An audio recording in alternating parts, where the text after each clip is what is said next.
میرے پاکستان کے chief of army general Munir صاحب، میں آپ سے ایک بات پوچھتا ہوں۔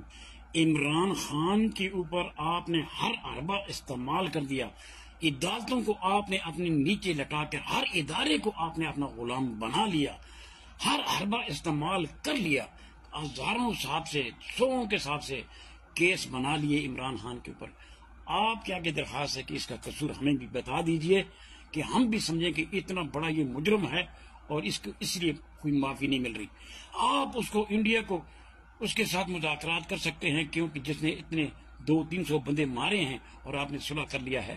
اگر اس کا قصور ہمیں بتا دیجئے، بس یہ مہربانی کریں، کیونکہ ہم 20 سال سے اس کے پارٹی میں منسلک ہیں، ہم اس کے ورکر ہیں، ہم بھی اس سے پاسے ہو جائیں تاکہ حضور اس طرح نہیں۔ پی ٹی وی کے اوپر آپ بیٹھیں، آپ اس کا جرم ثابت کریں، دونوں آمنے سامنے بیٹھیں، وہ بھی اپنا بیان سامنے لائے، آپ بھی لائیں، میڈیا کو بھی آزاد کریں، عدالتیں شدالتیں سب آزاد کریں۔ ابھی تو عدالتیں کہ آپ کے غلام ہیں، ہر ادارہ آپ کا غلام ہے، سوال ہی نہیں پیدا ہوتا۔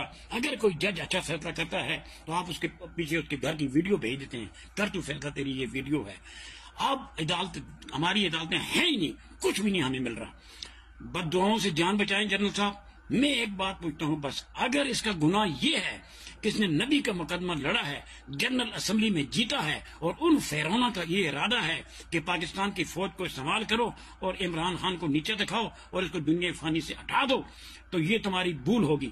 اگلی غلطی میں ابھی تک تمہارے ماتھے پہ داغ ہے، جو اتنا بڑی فوج اسلحہ پھینک کے آئی تھی، آگے بھی تمہارے اوپر داغ ہے، تمہاری غلطیوں کی وجہ سے آدھا ملک بھی چلے گیا تھا، مگر آج جو غلطی کر رہے ہو اس کو مت کرو۔ جنرل صاحب، آج ملک تباہی کی طرف جا رہا ہے۔ اگر تم نے یہ چیز کو اہمیت دے رہے ہو کہ ہم صوبہ پنجاب اور صوبہ سندھ کی وجہ سے ہم جیتیں گے، تو نہیں، جن کے ساتھ تم نے عداوت کی ہے پٹھانوں کے ساتھ، ان کو رسول اللہ صلی اللہ علیہ وسلم سرکار دو عالم کی دعا ہے، اس کو کسی کے باپ بھی شکست نہیں دے سکتا۔ جو مرضی کرتے رہو، تو سیدھے راستے پہ آ جاؤ جنرل صاحب، آگے بھی ایک جہان ہے، پوچھا جائے گا۔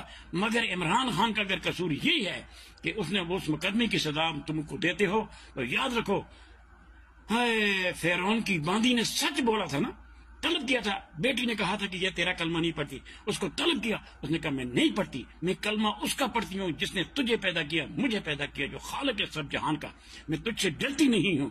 ڈرتے وہ ہوں گے جو تیرا کلمہ پڑھتے ہوں گے۔ جنرل صاحب، تجھ سے ڈرتے وہ لوگ ہوں گے جو دنیا کا لالچ رہتے ہیں۔ یہ تو ایک فقیر انسان ہے، اور اس درویش کو اگر تم نیچے دکھا رہے ہو تو تمہاری بھول ہے۔ السلام علیکم ورحمۃ اللہ وبرکاتہ۔